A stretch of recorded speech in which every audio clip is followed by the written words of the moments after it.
আজকে আমাদের আলোচ্য বিষয় the poisoned bread. The poisoned bread অর্থাৎ বিষাক্ত খাবার বা বিষাক্ত রুটি। এটা একদিকে যেমন a collection of Dalit literature translated by Arjun Dangle, আবার পয়জনড ব্রেড বিষাক্ত রুটি এটা আবার একটি শর্ট স্টোরি। আমরা কথায় কথায় চলে আসব। তাহলে the poisoned bread is a collection of Dalit literature from Maharashtra translated into English by Arjun Dangle in 1994. বুঝা গেল? এই কালেকশন অফ দলিত লিটারেচার এটাকে অনুবাদ করেছেন ইংরেজিতে অর্জুন দাংলে। তাছাড়া এটা যখন শর্ট স্টোরি হিসাবে প্রকাশিত হয় তখন এটা মারাঠি লেখক লিখেছিলেন। সেই থেকেই অর্থাৎ সেই শর্ট স্টোরি পয়জনড ব্রেড থেকেই এই কালেকশনটা এসেছে, the poisoned bread. The book voices, এই বইটার মধ্যে কি আছে? It had been silent for centuries by caste oppression and social prejudice to an English speaking audience before 1992। 1992 আগে ইংলিশ স্পিকিং অডিয়েন্সদের কাছে এই দলিতদের বিষয়ে একটু দূরে ছিল এই লেখাটি, কিন্তু পরে 1994-এ এটা এডিটেড করা হয়, পাবলিশ করা হয়। কার দ্বারা? এই অর্জুন দাংলের দ্বারা। তারপর এটা ইংলিশ স্পিকিং অডিয়েন্স যারা, তাদের কাছে এই কালেকশনের মধ্যে কি রয়েছে অর্থাৎ দলিতদের বিষয়ে, দলিত লিটারেচারের বিষয়ে সেটা প্রকাশিত হয়েছে। বলা হয়েছে the book gave light on the experiences of the Dalit community in Maharashtra. তাহলে এই কালেকশন বুক এর মধ্যে কি রয়েছে বোঝা গেল, the experiences of the Dalit community in Maharashtra. মহারাষ্ট্রের যে দলিত কমিউনিটি আছে তাদের বিষয়ে লেখালেখি। আর এই কালেকশনের মধ্যে শর্ট স্টোরি রয়েছে, পোয়েট্রি রয়েছে, এসেজ রয়েছে। সামগ্রিকভাবে the poisoned bread is a collection of Dalit literature. আর এটাকেই ট্রান্সলেট করেছেন বা translated into English by Arjun Dangle. এই অর্জুন দাংলে একজন মারাঠি রাইটার তিনি ছিলেন। আর তার যে লেখালেখির বিষয়গুলো সোশ্যাল ইস্যুজ নিয়ে লেখা, social issues of caste, oppression and the lives of marginalised communities in India, তাদের নিয়েই লেখালেখি থাকতো। অর্থাৎ দলিত পিপলদের কথাই লেখালেখির বিষয় ছিল। তাছাড়া বলা হয় the social movement of doctor Ambedkar, তার সময়ের যে লেখালেখি বা তার নিজের যে লেখা, was paralleled by a wave of Dalit writings. তখন থেকেই দলিত বিষয়ে লেখালেখি নিয়ে একটা প্রভাব চলছিল, সেটা পোয়েট্রির মাধ্যমে, প্রোজের মাধ্যমে, ফিকশন, অটোবায়োগ্রাফি এইসবের মাধ্যমে। আর সেটাই রূপ নিয়েছিল দ্য পয়জনড ব্রেড। এই কালেকশনের মধ্যে মোর দেন 80 রাইটার্স, 80 জনের উপরে লেখক, কবি, এসেইস্ট তারা লিখেছেন, অর্থাৎ প্রেজেন্টেড হেয়ার ইন ইংলিশ ট্রান্সলেশনে লিখেছে। মারাঠি ল্যাঙ্গুয়েজে লেখাটা ইংরেজিতে ট্রান্সলেট করা হয়েছে, আর যে কালেকশনটা তার নাম হলো দ্য পয়জন ব্রেড। এর মধ্যে কবিতা, শর্ট স্টোরি, ফিকশন সব কিছুই রয়েছে। তাহলে প্রথম ছিল মারাঠি দলিত যে লিটারেচার, পরে সেটাতে ইংরেজিতে ট্রান্সলেট করা হয়। যাই হোক, এই যে রাইটার্সরা they contributed to the unique literary phenomena, তাদের লেখালেখিতে স্বাভাবিকভাবে সাহিত্যের একটা চিত্র এখানে তুলে ধরা হয়েছে। The book comprised poem, short stories, essays, বলাই হলো এই কালেকশনের মধ্যে পোয়েমস রয়েছে, শর্ট স্টোরিজ, এসেজ রয়েছে। আর যারা লিখেছেন তাদের মধ্যে বিশেষ বিশেষ বলাই হলো যে 80 জনের উপরে লেখক ছিলেন। তার মধ্যে বাবুরাও বাগল, নামদেও দেশাল, রাজা দালি, উমাবেদ, এরা অনেকেই লিখছেন। মূল বিষয়টা হলো কাস্ট সিস্টেম, তাদের ডিসক্রিমিনেশন, এইসব বিষয় নিয়ে। তাহলে এখানে এদের title story the poison bread, title story the poison bread revolves around, এটা ঘুরেছে দ্য থিমস অফ কাস্ট ডিসক্রিমিনেশনের কথা বলা হয়েছে, আনটাচেবিলিটির কথা বলা হয়েছে, and the struggle of Dalit কমিউনিটিসের কথা বলা হয়েছে, to get their dignity and rights, এইসব বিষয়ে বলা হলো। তাহলে মূলত দলিত বিষয়ে বলা হয়েছে। এখানে দেখা যাবে যে the particular story is told from the perspective of Dalit man, একজন দলিত ফ্যামিলির কথাই বলা হয়েছে। একটা ফ্যামিলিকে এখানে রিপ্রেজেন্ট করা হয়েছে, রিপ্রেজেন্টেটিভ হিসাবে রয়েছে। এখানে একটা গ্রামে বাস করে তারা, বলা হয়েছে village mark by caste division, সেখানে তো কাস্ট ডিভিশন রয়েছে, আপার ক্লাস, লোয়ার ক্লাস ইত্যাদি। এখানে যে প্রোটাগনিস্ট স্বাভাবিকভাবেই সে লোয়ার কাস্ট ফ্যামিলির, পোভার্টিতে, দারিদ্রতার মধ্যে সে বাস করে, এবং এখানে দেখানো হয়েছে স্বাভাবিকভাবেই যে মার্জিনালাইজড যে পিপল, তাদের কথাই এখানে বলা হয়েছে। আবার হায়ার কাস্ট ভিলেজার্সের কথাও রয়েছে। আর এই স্টোরিটার মধ্যে এবং এই লেখালেখির মধ্যে একটা ইমোশনাল অ্যান্ড সাইকোলজিক্যাল জার্নি বলা হয়, সেভাবেই রয়েছে। যাই হোক, এখানে পার্টিকুলারলি যে স্টোরিটা বলা হয়েছে পয়জন ব্রেড, এটা স্বাভাবিকভাবেই দ্য ব্রেড ইজ সিম্বলাইজড, স্বাভাবিকভাবে এখানে বিষাক্ত খাবার বাজে এখানে প্রতীকী হিসাবেই বলা হয়েছে। অর্থাৎ এরা আনটাচড, এদেরকে ইগনোর করা হয় দলিত পিপলদের, সেইভাবেই এখানে সিম্বলাইজড করা হয়েছে। আর একটা অশুভ অর্থই প্রকাশ করে স্বাভাবিকভাবেই, এবং এখানে representing the caste based discrimination, এই যে লোয়ার কাস্ট, আপার কাস্ট, তাদের যে বৈষম্যটা এখানে তুলে ধরা হয়েছে। এখানে স্বাভাবিকভাবেই সোশ্যাল রেস্ট্রিকশনসের কথা আছে, দলিত ফ্যামিলির কথা আছে। বলা হয়েছে দলিত ফ্যামিলিদের, তাদের মধ্যে এমন একটা বিষয় আছে, ইজ প্রোহিবিটেড, তাদেরকে নিষিদ্ধ করা হতো দলিত পিপলদের, using the same utensils as the upper caste neighbours. Upper caste প্রতিবেশী তারা যে উপকরণগুলো, বাসন কোসন যেগুলোকে বলা হয়, ব্যবহার করতে পারে, তারা কিন্তু দলিতরা কিন্তু তা ব্যবহার করতে পারবে না, এরকম একটা বিষয়।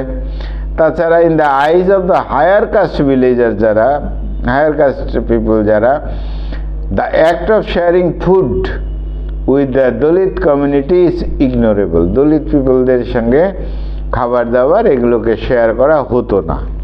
আপার ক্লাসের লোকেরা তারা এই লোয়ার ক্লাস দলিত পিপলদেরকে খাবার দাবার বিষয়টা শেয়ার করতো না। The poison in the bread, এখানে যে ব্রেডটা পয়জন, বিষাক্ত বলা হয়েছে, serve as a metaphor for discrimination, বৈষম্যের যে একটা রূপক অর্থ এখানে কিন্তু বলা হয়েছে, ক্রুয়েলিটি দেখানো হয়েছে, ডিপ সিটেড পয়জন বলা হয়েছে, সমাজের মধ্যে একটা বিষাক্ত বিষ ছড়িয়ে রয়েছে, অর্থাৎ রিফ্লেক্টস করেছে কি দ্য কাস্ট ডিসক্রিমিনেশন এটা। আর এখানে দেখানো হয়েছে ইট রিফ্লেক্টস অন দেয়ার সার্ভাইভাল, এই সাধারণ দলিত পিপলগুলো কিভাবে বাঁচে, তাদের ইটিং, ওয়ার্কিং, লিভিং সব বিষয়ের মধ্যে একটা বৈষম্য রয়েছে, এবং এখানে একটা সাইকোলজিক্যাল একটা ট্রমা সেটা দেখানো হয়েছে, হাইলাইটস করা হয়েছে। এখানে একটা কনফ্লিক্টস রয়েছে লোয়ার কাস্ট পিপলের সঙ্গে, এবং লোয়ার কাস্ট পিপলের যে জাস্টিস, তাদের একটা ন্যায় বিচার চাই, সেটা ছিল না, স্বাভাবিক। The poison is the bread, এখানে সিম্বলাইজেস করা হয়েছে, রূপক অর্থে দেওয়া হয়েছে, প্রতীকী অর্থে দেওয়া হয়েছে, যে খাবারটা যেভাবে বিষাক্ত হয় সেমন একটা স্লো এফেক্টস রয়েছে কাস্ট বেসড ভায়োলেন্সের মধ্যে, সেটা এখানে প্রেজেন্ট করা হয়েছে। যাই হোক, এখানে poison bread becomes a symbol of degradation, এই অবনমন এই দলিত পিপলদের, তাদের কথা বলা হয়েছে।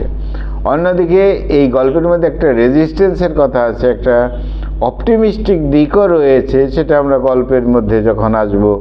এখানে রাইটস অ্যান্ড ডিগনিটির কথা বলা হয়েছে, অর্থাৎ এই যে ব্রেড যেটা বলছে পয়জন ব্রেড, এটা যে কালেকশনটা সেটা ট্রান্সলেটেড করেছেন অর্জুন জাংলে।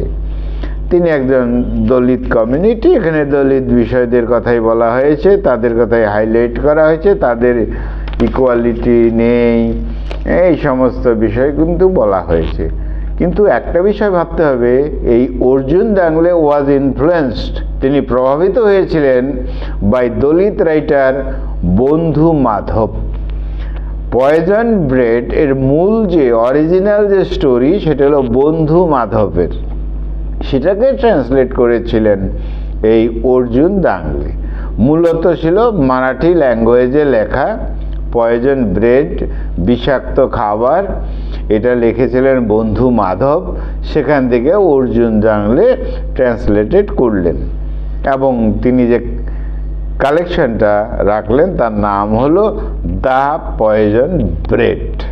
তাহলে দ্য পয়জন ব্রেড বা poison bread deals with the realities of caste discrimination রয়েছে ইন্ডিয়ান সোসাইটির। এই স্টোরিটা কী করছে, revolves around the life of Dalit people, Dalit family, তাদের নেগলিজেন্সি, হিউমিলিয়েশন, এই সমস্ত। দ্য টাইটেল মেটাফরিক্যালি এখানে refers to the caste based operation, বলা হলো মেটাফরিক্যালি ব্যবহার করা হয়েছে দলিত পিপল এবং তাদের সোসাইটি, তাদের স্ট্রাগল ইত্যাদি। এই গল্পের মধ্যে the story begins with a young Dalit, যার নাম হলো মাধব। মাধব একটা গ্রামে বাস করত, সেও কাস্ট ডিসক্রিমিনেশনের প্রবলেমে তো ছিলই, আর সেই গ্রামে, এটা মহারাষ্ট্রের এই গ্রামে একটা ফ্যাটাল ডিজিজ ছিল, মারাত্মক রোগ হিসাবে ছিল এই কাস্টের প্রবলেমটা। তাহলে এখানে যে আমাদের প্রোটাগনিস্ট মাধব আর তার গ্র্যান্ডপা, তার ঠাকুরদা, যাই হোক, এই ছেলেটি সার্ভেন্ট হিসাবে কাজ করতো, এবং ওর ঠাকুরদা তিনিও কাজ করতেন একটা ব্রাহ্মণ হাউস হোল্ড, একটা ব্রাহ্মণ যারা আপার কাস্টের লোক, তাদের ফ্যামিলিতে তাদেরকে কি করতো, ক্লিনিং, ফিচিং ওয়াটার, জল এনে দেওয়া ইত্যাদি ইত্যাদি করতো। কিন্তু এই মাধব আর তার এই গ্র্যান্ডপা ঠাকুরদা ইটালিয়া, যার নাম ইটালিয়া হলো ঠাকুরদা, এই ইটালিয়া আর ইটালিয়া আর এই মাধব একই ফ্যামিলিতে থাকতো। তারা স্বাভাবিকভাবেই পুয়ার পেজেন্ট, তারা কৃষক, কিন্তু পরে মাধব কিন্তু পড়াশোনা করে, এডুকেটেড হয়। তাহলে এডুকেটেড গ্র্যান্ডসন মাধব, আর তার ঠাকুরদা হলো এই ইটালিয়া। তাদের নিয়ে এই গল্প। এখানে ডিপ্রেশন, অপটিমিজম, রেজিস্ট্যান্স সব কথাই রয়েছে। তাছাড়া তো আনটাচেবিলিটি, দলিত কনসাসনেস, হেরিডিটারি ল্যান্ড রাইটস, এই সমস্ত বিষয়গুলো রয়েছে। তাহলে গ্র্যান্ডপা হলেন কে, ইটালিয়া আজা, তিনি মহর কমিউনিটির ছিলেন, দলিত কমিউনিটির মহর দলিত ছিলেন। গ্র্যান্ডসন মাধবকে বলাই হলো। তো আপার কাস্টের একটা ক্যারেক্টার এখানে দেখা হয়েছে, বাপ্পু পাটেল। বাপ্পু পাটেল যথেষ্ট নিষ্ঠুর, এদেরকে নিয়ে এই কথা। যাই হোক, এই ইটালিয়া কী করতো, তার ভাগ্যটাকে অ্যাকসেপ্ট হিজ ফেট উইদাউট রেজিস্ট্যান্স, সবসময় যা কর্তা ব্যক্তিরা বলতো, আপার কাস্টের লোকেরা বলতো, তাই মেনে নিত। But Madhava rebels against the insult. কিন্তু মাধবা কিন্তু যেহেতু এডুকেটেড হয়েছে, বুঝতে পেরেছে, এখন সে আর ওই গ্র্যান্ডপা যেভাবে চলতো সেইভাবে চলছে না। তাদের পেমেন্ট নিয়ে প্রবলেম হতো, এই সমস্ত নিয়ে অনেক বিষয় হতো।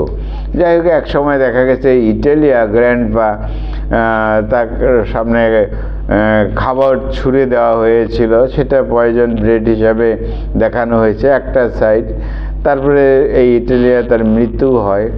এবার সেই দিক থেকে মাধবা ইয়াং জেনারেশনের, সে আবার এই পয়জন ব্রেডটাকে আরও মারাত্মকভাবে এর অর্থটাকে গ্রহণ করে। যাই হোক, এই ইটালিয়া গ্র্যান্ডপা তিনি depends on the landlord to survive. বেঁচে থাকার জন্য তো ল্যান্ডলর্ডের কাছেই নির্ভর করতে হতো। ডিপ্রাইভ ছিলেন, বঞ্চিত ছিলেন। আর ল্যান্ডলর্ডের মধ্যে বলা হয়েছে বাপ্পু পাটিল, সে নিষ্ঠুর ছিল, ইত্যাদি ইত্যাদি। তার টর্চার, এই সমস্ত অত্যাচার সহ্য করতে হতো। গ্র্যান্ডপার দু একটা কথা আমরা বুঝতে পারবো তার ক্যারেক্টার কেমন। গ্র্যান্ডপা বলতেন, I am your slave. Bappu পাটিলকে বলছে, আমি তোমার বা আমি আপনার বা আমি তোমার কৃতদাস। My lord is our bread giver. যেহেতু খাওয়ার জোগানটা তোমাদের থেকে হয়, ব্রেডের জোগানটা তোমাদের থেকে হয়, তাহলে তোমরা আমাদের গড। কিন্তু ভাগ্যবশত দুর্ভাগ্যবশত আমাদেরকে এই পয়জন ব্রেড পেতে হয়, তার উপর নির্ভর করেই বাঁচতে হয়। আই এম ইউর বেগিং মহর, এরকমভাবে তিনি কথা বলেছেন। কিন্তু তাতে বাপ্পু পাটিলের কিছু যায় আসে না, এটাকে নেগেটিভ এফেক্ট হিসাবেই নিয়েছে। তো যাই হোক, এক সময় দেখা গেছে সেখানে বৃষ্টি নেই, চন্দ্রভাগা রিভার ড্রাইং আপ, শুকিয়ে গেছে। তার দোষটাও যেন ওই যারা লোয়ার কাস্টের দলিত পিপল ছিল তাদের উপরই দায় বর্তায়, এমন কিছু। একবার মাধব কি বলছে, if A religion can not tolerate one human being, ধর্ম যদি আমাকে মানুষ হিসাবে না বাঁচাতে পারে, তাহলে এই ধরনের মানুষ বা ধর্মের এইসবের কি দরকার আছে, মানে এই সমস্ত ধর্মের কি দরকার আছে, এরকম কথাবার্তা সে বলেছে। ইনহিউম্যান রিলিজিয়ন বলেছে, এরকম বিষয়। যাই হোক, এই নিয়ে ঠাকুরদা আর মাধব তাকে নিয়ে কথা। একটা কথার মধ্যে আমরা পাই, should I then touch your grandfather's feet. দুজনের সাথে কনফ্লিক্ট হয়েছিল বাপু পাটেল আর মাধবের সাথে। তখন বাপু পাটেল বলছে, তাহলে আমি কি তোর ওই গ্র্যান্ডপা ঠাকুরদার পা ধরে ক্ষমা চাইবো? বিষয়টা এরকম। তার মানে বোঝা যাচ্ছে কি ধরনের কথাবার্তা হচ্ছে। যাই হোক, এক সময় গ্র্যান্ডপা মনে করেছে এটা কুকুরকে যেরকমভাবে খাবার দেওয়া হয় তাদেরকে সেরকম খাবার দেওয়া হচ্ছে, এরকম বিষয়টা নিয়ে কথাবার্তা রয়েছে। যাই হোক, এখানে ছোট একটু ক্যারেক্টার রয়েছে গ্র্যান্ডমা, তার কথাও রয়েছে। কিন্তু ফাইনালি দেখা যাবে যে গ্র্যান্ডপা কিন্তু বলেছিল যে মাধবকে পড়াশোনা করতে, তাই বলা হচ্ছে undoubtedly the best tool for this is education. শিক্ষার মাধ্যমে কিন্তু এই চিন্তা ভাবনা, দলিতদের যে অবস্থা সেটার কিন্তু চেঞ্জ আসে। Madhav held completely different perspective about life, জীবন সম্পর্কে তার অন্য ধারণা হয়। And this distinction was the result of education. শিক্ষার জন্যই একটা চেঞ্জ আসে এইভাবেই। তাহলে বন্ধুরা, পরিষ্কার করে বলা হলো পয়জন ব্রেড, এখানে কিন্তু শর্ট স্টোরি মারাঠি লিটারেচারের মধ্যে দলিত লিটারেচারের একটা বিষয়, যেটা লিখেছেন বন্ধু মাধব। কিন্তু দ্য পয়জন ব্রেড এটা হলো a collection of Dalit literature from Maharashtra, আর এটাকে ট্রান্সলেটেড করেছিলেন অর্জুন দাঙ্গলে 1994। বন্ধুরা, আমার চোখটা খানিকটা ভালো হওয়ার পথে। তোমরা যারা আমার সাথে কন্টিনিউ রিলেশন রেখেছো বুঝতে পারছো, খানিকটা ভালো, তবুও ডিস্টার্ব ফিল করছি। একটু হালকা টাচ দেওয়া হলো। তোমরা ভালো থেকো, আমার চ্যানেলটা সাবস্ক্রাইব করো। Thank you, thank you, thank you, thank you.